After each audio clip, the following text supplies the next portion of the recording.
Well, we just learned that the ESO devs have actually been cooking this whole time, specifically with a new focus on class balance changes and class identity updates soon to hit the game in 2026.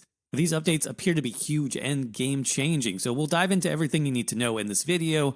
Most of this comes from a new developer letter from the combat team, which I've linked down below if you want to check that out. They start things off by saying, earlier this fall we asked you for your feedback on ESO's classes, including your pain points and overall impressions on class identity. As part of our efforts to address long-standing player feedback and improve the overall look, feel, and balance of combat, we are working on a long-term project to revitalize ESO's classes. And from the depth of the changes we're going to see in this letter, I think it's important to highlight that these are indeed long-term changes and updates.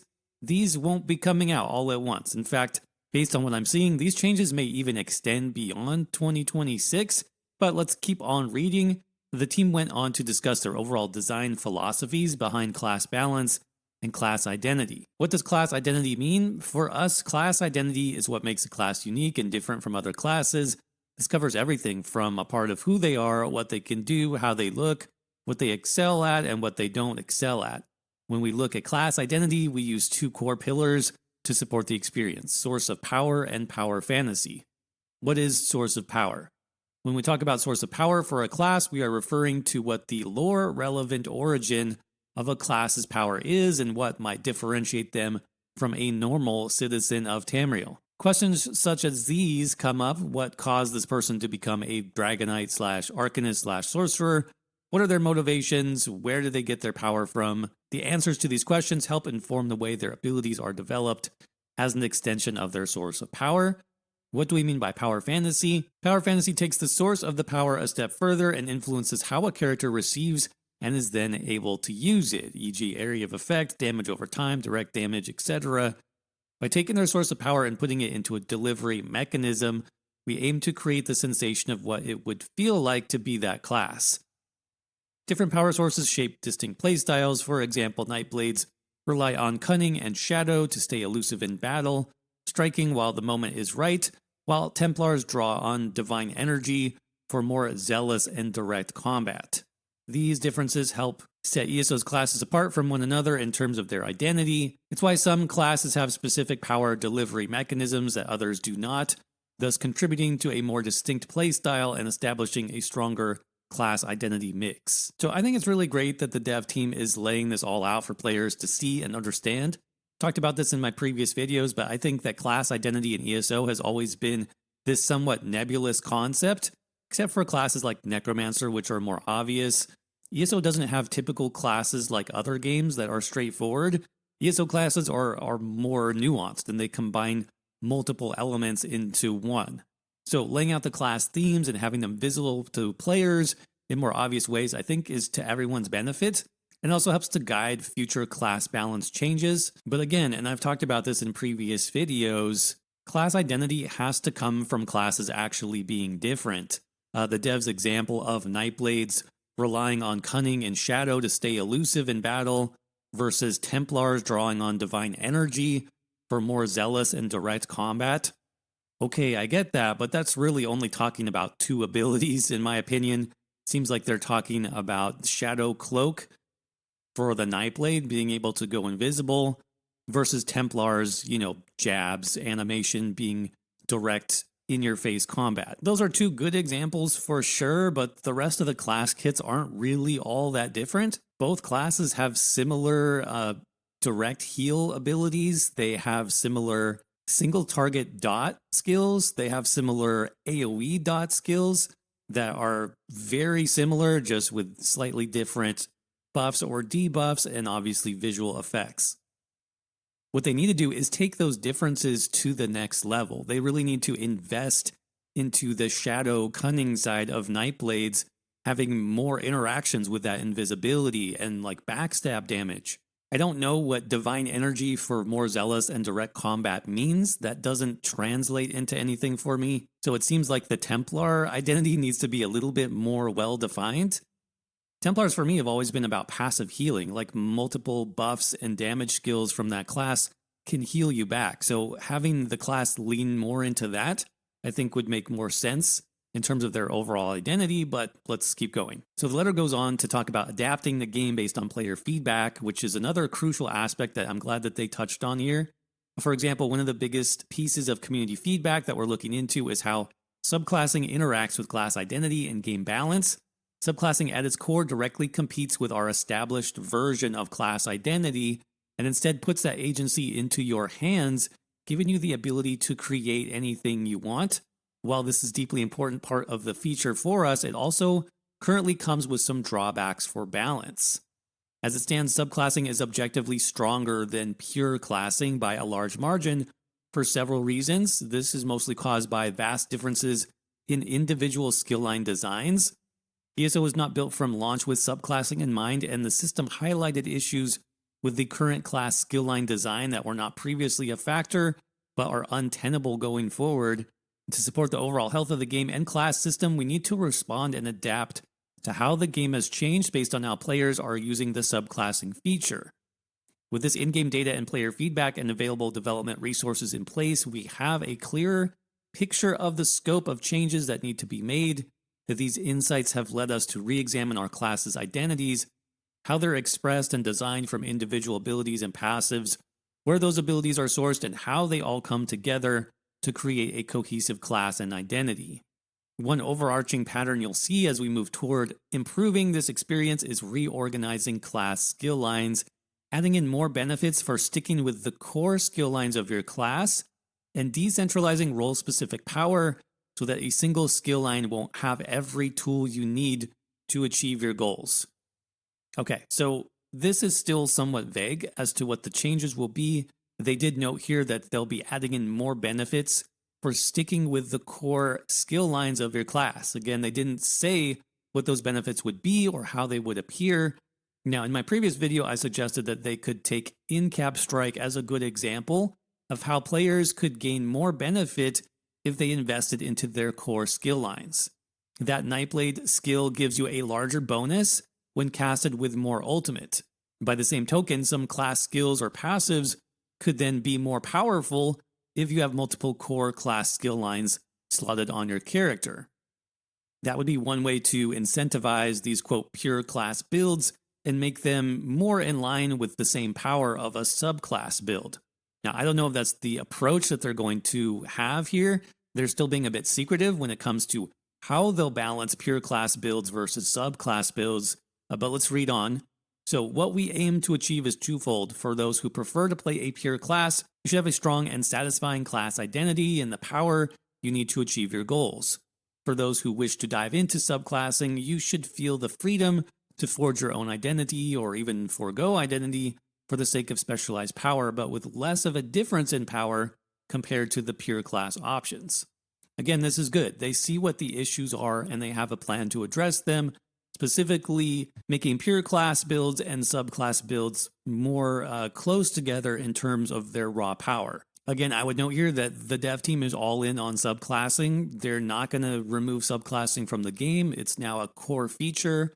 And now it just really comes down to how do they balance this new insane system that they dropped into the game and make it work with everything else. But speaking of which, they do talk next about the long-term vision for classes in ESO, saying, as part of this project, we have established a holistic long-term plan for how we aim to modernize ESO's classes and to bring them more in line with one another. It extends beyond addressing identity balance or look and feel in isolation, and it aims to address multiple class issues. While many of the items in this list below have always been what we strive to accomplish, we'll be spending more time strengthening ESO's classes and focusing on these guiding principles. So number 1, every class will be viable in any role. To us, viability means players can reach their goals with the choices offered. This does not necessarily mean equally optimal, but always providing multiple choices for you. Number 2, we want each class to feel cohesive and true to its power fantasy and abilities, animations, and audio effects that reinforce its core identity. This means refreshing and modernizing abilities so they look and feel as impactful as those of more recently introduced classes like the Arcanist. And 3, we are committing to evolving our design philosophies by using player and in-game data to help guide class updates. As we address balance concerns and update class mechanics, our goal is to ensure that every class feels good to play both mechanically and thematically. while keeping the unique flavor that sets each apart. I think the most important aspect of all those is number 3, which is using player feedback and in-game data to help guide class updates. But to go along with that long-term vision, they had then listed several goals, including strengthening unique identities of each class, making them feel fun and rewarding, as well as thematically unique and engaging, improving the balance between pure classing and subclassing so both paths have their place in the game. That's really good. Making each class's skill lines more varied and distinct for what they offer or role so that each skill line holds something valuable regardless of what you play. Use both in-game data and player feedback to help inform our decisions and address power outliers in abilities and skill lines, looking at balance concerns.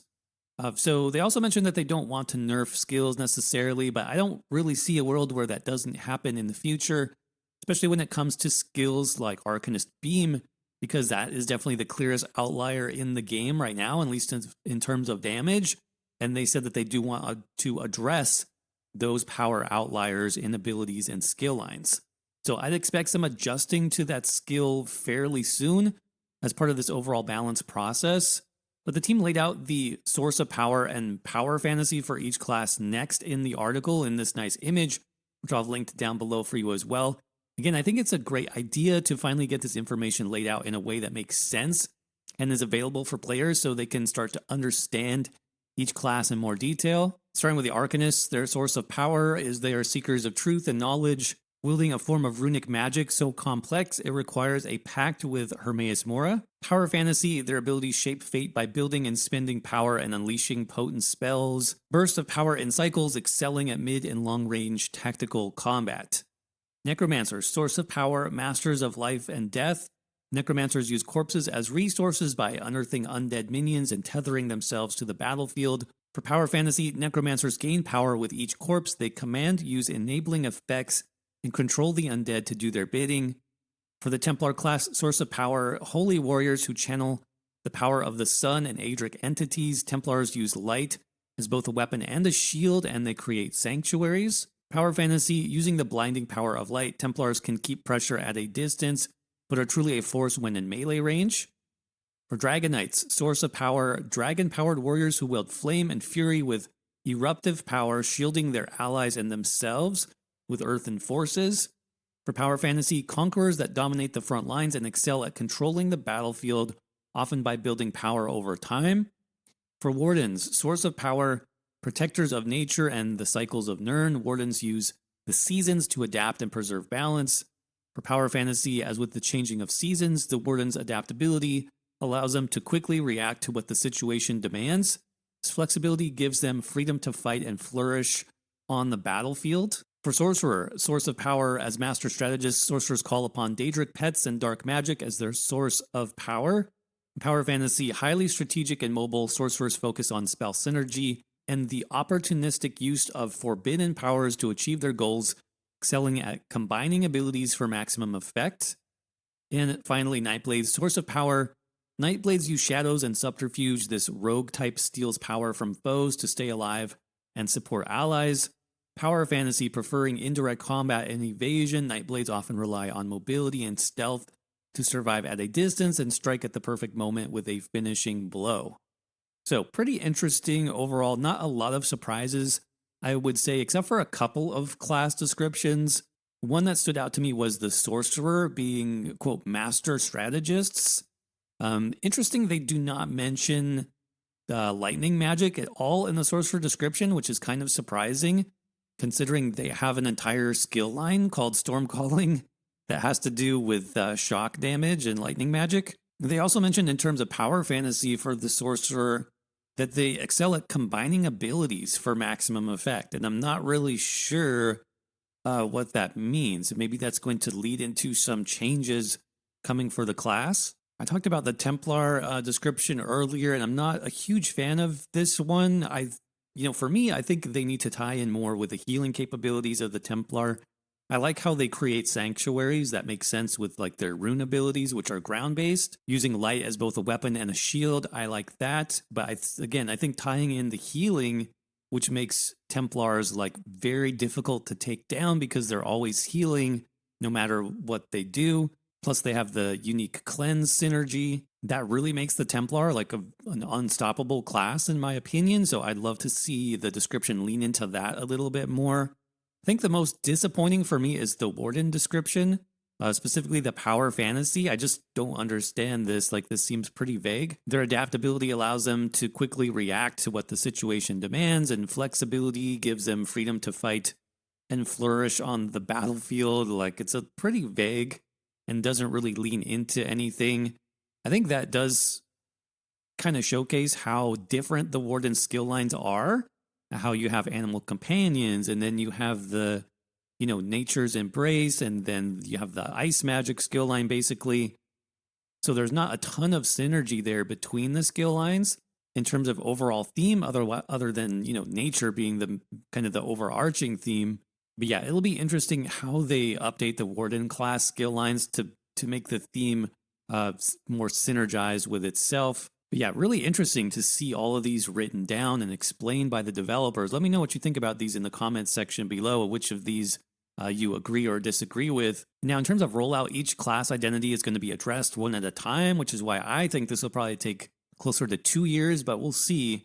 The current order of class updates, which may change in the future, is 1. Dragonknight, 2 is Warden, 3 Sorcerer, 4 Templar, 5 Nightblade, 6 Necromancer, and 7 Arcanist. And finally, they mentioned that the Dragonknight class changes are already underway, and they did give a few examples.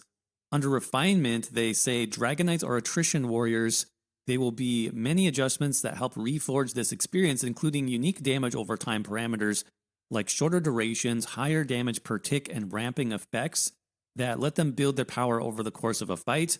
Another area that's improved is with the new Avalanche passive in Earthen Heart, which allows you to slowly build up momentum with a stacking damage bonus, while in combat that can be lost if you fail to keep up the pressure. So it seems like DKs will be getting a new passive here called Avalanche. And we don't know if this means they'll be adding more class passives or just getting rid of old ones, but this does sound like a cool mechanic in terms of building up momentum for the Dragonknight class with this kind of stacking bonus. Then under reconfiguring, Dragoknight's flames are ravenous and demand fuel. Dragoknights are designed to require careful resource management, creating the feeling that their flame always needs fuel. This also helps balance the class, preventing them from dominating long battles simply by outlasting their opponents. While we still believe in this design philosophy, we've also tried to build more satisfying methods of solving those problems inside their class kit, like reworking Inhale, which has moved to the Ardent Flame, a skill line, and now briefly restores a % of your missing resources over time before unleashing its classic explosion. So this is pretty cool. I'm glad that they are moving some abilities around as well, as this needed to happen, honestly, for a long time, especially with the Dragonknight class. But that is the gist of the changes. For now, you can find more information on our website, linked down below. There's also a planned live stream for Thursday this week with the dev team to answer community questions. So make sure to check that out if you're interested. But yeah, let me know what you think about these changes down in the comment section. Are you excited for better class balance and class identity, or what changes do you want to see the most? Let me know, and thanks again for watching.